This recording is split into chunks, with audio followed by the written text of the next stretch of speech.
Ushobora kuba utabizi ariko Pushpa igice cya kabiri aricyo cyitwa The Rule niyo filime ya gatatu yinjije amafaranga menshi mu Buhinde. Ku mwanya wa kabiri hari Bahubali The Conclusion yasohotse mu bihumbi 2017.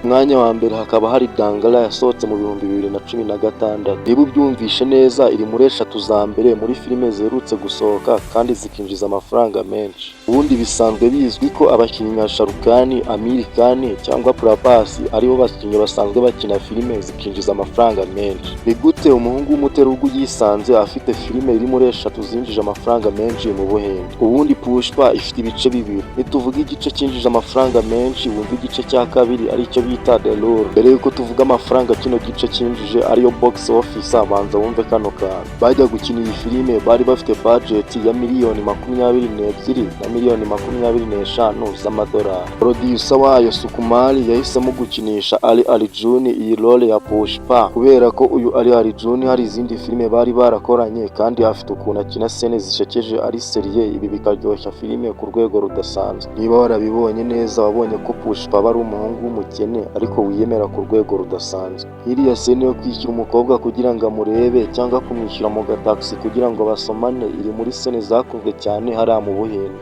Uyu muproducer Sukumari bishobora kuba byaramuhiriye gushyiramo Ali Arjun muri filime ye kuko nk'iriya ngendo ya Pushpa yakunzwe muri iyi filime ntago yari yanditse, ni Ali Arjun wayongeyeho. Director w'iyi filime yahise anasaba Ali Arjun kwiyongera ibiro kuko bashakaga ko Pushpa azaba ari umuntu ukomeye unabyibushye. Aba bagabo ariko nubwo bunguka amafaranga menshi muri filime zabo ziba zanabavunye ku rwego rudasanzwe. Nk'ubu Pushpa igice cya mbere byasabye imyaka 2 yose bakirimo baragishutinga. Ibi byaterwaga nuko scene nyinshi yabaga ari izo mu ishyamba cyangwa uduce twegereye ishyamba. Iki gice cya mbere kigisohoka cyaragiye kirakundwa ku rwego rudasanzwe ku buryo wasangaga sinema zo mu Buhinde zabaga zabaye sold out. Inshuro nyinshi bajyaga gushutinga scene bakabangamirwa n'imvura cyangwa imiraba. Kugeza ubu iki gice cya mbere cya Pushpa kimaze kwinjiza miliyoni 50 z'amadolari. Producer w'iyi filime Sukumari yari yakoze uko ashoboye ngo iki gice cya mbere cya Pushpa kize kurangira giteye amatsiko ku rwego rudasanzwe, ku buryo nagira amahirwe igice cya mbere kigakundwa, igice cya kabiri kizaba gitegerejwe n'abantu benshi hanyuma kigakubita box office iri hejuru. Ibi uko yabitekerezaga niko byagenze neza. Bahise bafata imyaka 2 bajya gushutinga Pushpa igice cya kabiri. Kigisohoka kirakundwa cyane, kiranarebwa cyane ku buryo Netflix yahise ikigura igishyira kuri website yayo. Kugeza ubu amafaranga azwi kimajije kwinjiza ni miliyoni 220 z'amadolari. Mu Buhinde iyo filime yinjije amafaranga angana gutya iba yinjije amafaranga menshi, dore ko ari nayo mpamvu iri muri eshatu za mbere.